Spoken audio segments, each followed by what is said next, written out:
saying that unfortunately Clary Meredith couldn't be with us in person tonight, but I'm wearing his dog tags throughout the speech, so he's here in spirit.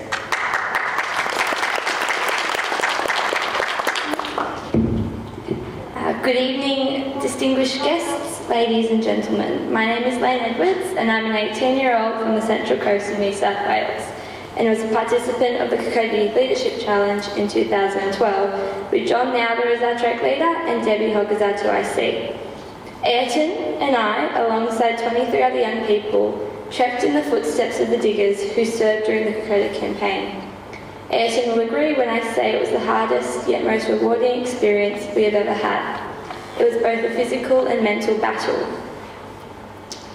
Yet we had it easy, and the superficial complaints that we voiced were minuscule in comparison to what was endured in 1942. The diggers of the Kokoda Trail were faced with disease, hunger, death, and an enemy. However, we were faced with mud, heat, sore muscles, and blisters. It was once stated by William A. Ward that the pessimist complains about the wind, the optimist expects the wind to change, yet the realist will adjust the sails to suit the wind. I had the experience as the pessimist, the optimist, and the realist whilst trekking Kokoda. Over the first 2 days of the trek, I found myself feeling really faint, continually shaking, nauseous, and struggling to climb the mountains we were faced with. It turned out I was allergic to my malaria medication, which to me was an insurmountable obstacle. I was being a pessimist.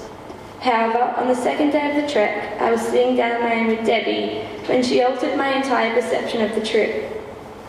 She reminded me that everyone faces mountains. She reminded me that Kokoda was a metaphor for life, that in life we are facing our own mountains every day, and that in order to achieve, we must keep climbing the mountains. After this conversation, I kept pushing on, an optimist at this point. Once I discontinued my malaria medication, the trip significantly improved.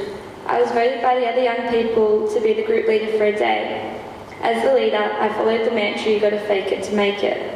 Despite the fact that I was struggling to climb brutally steep mountains, to descend winding and slippery tracks, I had to set the example for everyone else. I was the one to encourage the group to keep moving when the morale was low. Despite this responsibility, I found myself caught up in my own pain, disregarding the needs of the others around me. I was expecting the wind to change without changing myself, without showing my true personality to the group and faking it till I made it. It was at this moment when I became a realist. In this moment, I completely shifted my attitude again. I was the one who needed to adjust the sails in order to take advantage of the wind. I realised that the journey I was on wasn't so much about being able to tell people I did Kokoda at 16 or to boast others that I'd survived the track. It's a journey that strips everything away from your character, which isn't inherently you. For me, it was about putting my existence in perspective with the history of the Kokoda campaign. It was about finding a few core beliefs and acting in a way which portrayed these beliefs to everyone around me. The core beliefs I embraced in this moment were courage, endurance, mateship, and sacrifice. The same core beliefs etched into stone pillars at the Isaraba Memorial, the same core beliefs which underpin the attitudes of the diggers in World War II. With this newfound attitude, newfound core beliefs, and an entirely new perspective, I successfully completed the Kokoda Trail. To quote Dean Travasky's poem, The Power of Kokoda, "We felt a force along the track that pushed us all beyond our limits and our breaking points to form a closer bond. We came back better people for the price those diggers paid. I will never forget them or the sacrifice they made." This line was especially true while sitting in Bamana War Cemetery.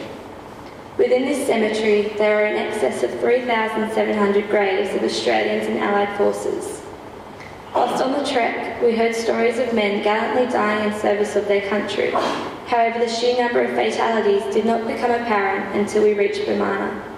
We were faced with row after row of headstones, the majority reading the ages of 19 to 24, which in our group, the majority of members were aged 19 to 24. At Bamana, I learnt my final lesson of the trip. I need to live my life in a way that will honour the diggers' commitment to our country. Whenever I perceive things as a struggle, I think of the diggers and their sacrifice in Papua New Guinea.